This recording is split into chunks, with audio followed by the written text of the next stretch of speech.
Showtime 112 is a Trustmaster ambassador.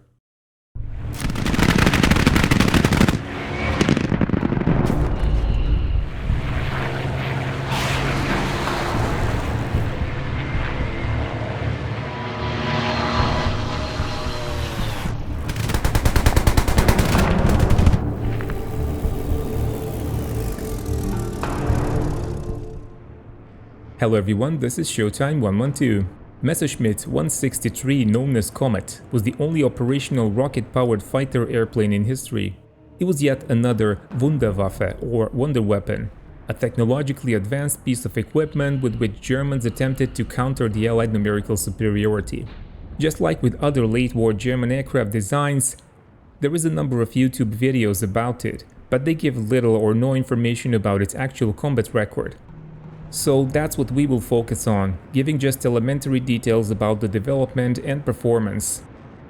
Experiments with rocket-powered flight began long before jet power was developed. Alexander Lippisch, the designer of the Comet, actually experimented with the rocket-powered glider already in 1928.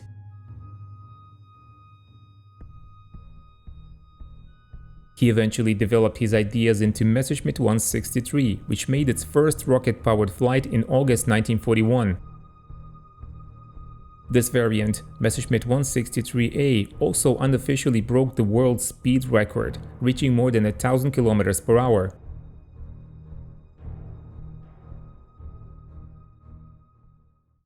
This video is sponsored by World of Tanks, a free-to-play game featuring more than 800 tanks and other armored vehicles such as tank destroyers or artillery. The game can be played in many ways which suit your own style. You can rush in and try to overwhelm your opponents, you can ambush them, or simply be sneaky and take them out from afar. In World of Tanks you can participate in massive battles across more than 40 different maps. There are open fields, steep hills, forests, deserts, and urban zones. This game spans a wide historical range of armored vehicles. You can play anything from World War I revolutionary Renault FT light tank, all the way to Cold War designs such as T-62 or Leopard 1. As already mentioned, the game is free to play. You can join the 100 million players anytime and become a part of a global community sharing a common passion. Authentic models and vehicle characteristics will make you feel like a real tank commander. Select your favorite vehicle, earn experience, modify and upgrade it to meet the game challenges. If you're a new player, be sure to click on the link in the video description. You will get 7 days of premium account, 250,000 credits and Cromwell B, a tier 6 tank, and 3 more rental tanks for 10 battles each. The A model was eventually replaced in late 1941 by the B model, known to the Germans as Bertha. Bertha was much better optimized for a large-scale production among other things, and it was the version to see operational service. This would however take years. Comet's most problematic element was its rocket motor, fueled by 2 fluid chemicals. Unstable and corrosive, they caused many accidents. The first pre-production model, designated B0, was armed with 2 20mm MG151 cannons. About 30 B0s were produced. The later B1 subvariant had 2 more powerful 30mm Mark 108 cannons. Both variants saw combat. The performance of Messerschmitt 163 greatly exceeded those of regular propeller-driven aircraft. After takeoff, it would jettison the dolly it used instead of an undercarriage and climb to 12,000 meters or 39,000 feet in only 3 minutes. After leveling off, Comet would accelerate to about 880 km per hour or 550 miles per hour. But the rocket fuel would be burned very quickly, resulting in a combat radius of only about 20 miles, making the fighter suitable for point defense only. However, if guided precisely against bomber formations, Comet pilots still had enough energy to make multiple passes against Allied bombers, even without power. In April 1942, Comet was assigned to the Erprobungskommando 16, the unit in charge of operational testing. The unit commander was Major Wolfgang Späte, a 79 Victory Ace. It took 2 years until the Comet was tried in actual combat. The first attempt was made by Späte himself on 13 May 1944. Späte was surprised to see that the aircraft he was supposed to fly, and the only serviceable one, was painted red. Some young mechanics did it on their own initiative, feeling that the color used by the famous Red Baron in World War I would bring good luck. Späth took off and headed towards an enemy formation. The ground controller gave him some course corrections, and once he reached the expected altitude of the Allied formation, he spotted 2 dots. They turned out to be 2 P-47 Thunderbolts. Scanning the sky around him, Späth spotted 2 more Thunderbolts above him.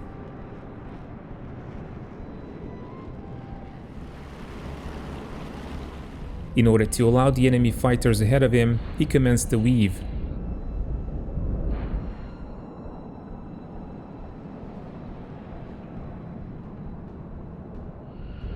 But he inadvertently released the control stick, resulting in negative G and rocket motor flameout.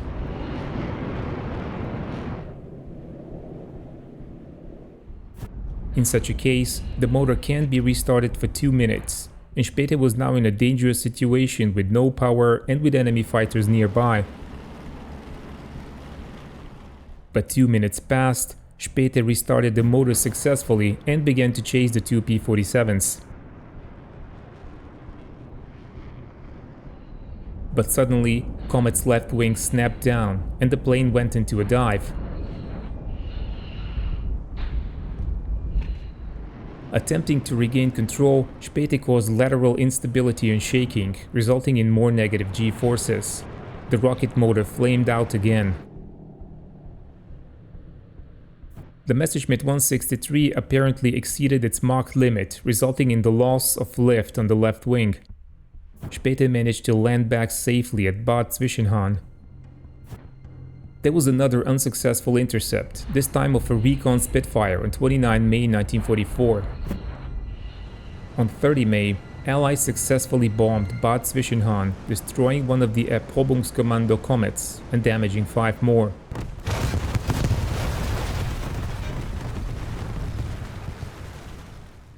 By this time, the first operational Messerschmitt 163 unit was formed, Jagdgeschwader 400, based in Brandes, near Leipzig.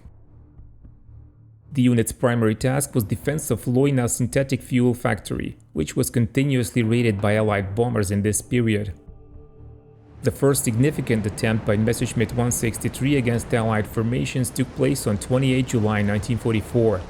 At least 688 B-17s attacked various targets in the area, protected by 14 groups of P-38s and P-51s. Along with about 170 conventional fighters, Luftwaffe scrambled 7 Messerschmitt 163 Comets. Details about their involvement come from Allied reports. Bomber crews reported observing the rocket interceptors diving between their formations. Although they didn't attack, they were described as highly maneuverable but unstable, clearly faster than the P-51s which pursued them. Colonel Evelyn Tacon Jr. was leading a flight of P-51s. After B-17s completed their attack, one of the Mustang pilots called out sighting contrails about 7,000 feet above and 5 miles away. Colonel Tacon immediately recognized the contacts as jet-powered.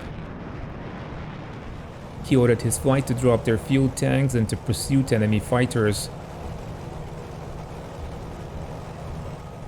Tacon watched the 2 comets and estimated their roll rate to be excellent. However, their turn radius was very wide. The German fighters apparently abandoned their attack against the bombers and turned into the Mustangs. They passed Tacon's flight underneath before Mustang pilots could take an aim. Tacon performed a split S and went after the comets.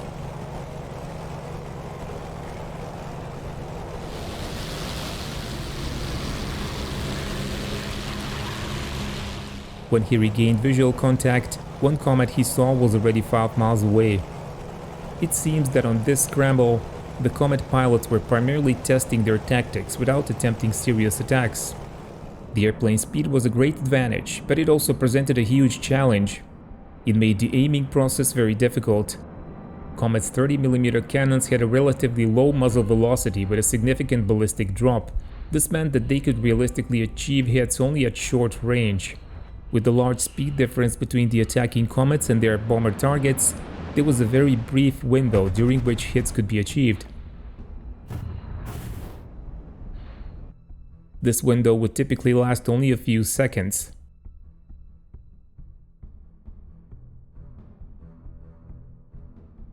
Comets of Jagdgeschwader 400 were airborne again the next day, 29 July. This time they had a close encounter with P-38 Lightnings of the 479 Fighter Group. Captain Arthur Jeffrey, a future 14 Victory ace, was leading a P-38 flight. As Jeffrey and his flight were covering the retreat of B-17s over Holland, he spotted a straggler falling behind the formation. Jeffrey noticed the bomber was badly damaged and heading northwest, a course which would make it miss England completely. He and his wingman approached to give the damaged bomber support and navigational assistance. Although P-38 looked nothing like any German fighter, the inexperienced and obviously stressed crew of the B-17 still opened fire at the American fighters as they approached.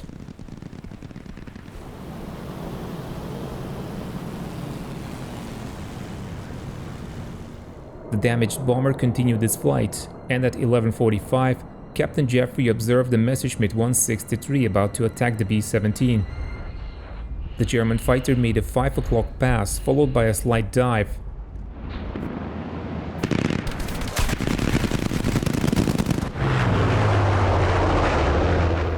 It then made a steep climb, weaving along the way, as if the pilot was trying to see behind them.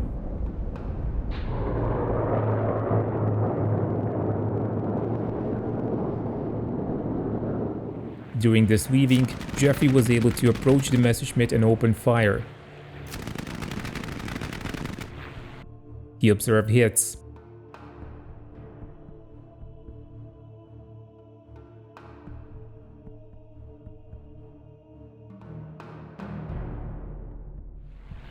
The Comet pilot then rolled over and dived straight for the ground.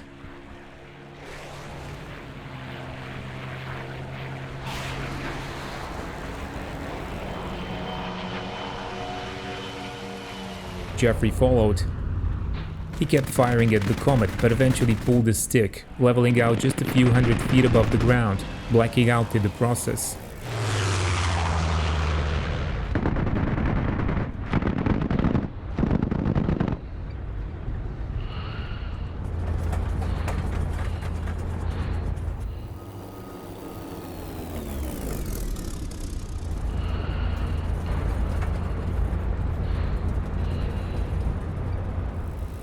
When he recovered his senses, the rocket fighter was nowhere in sight.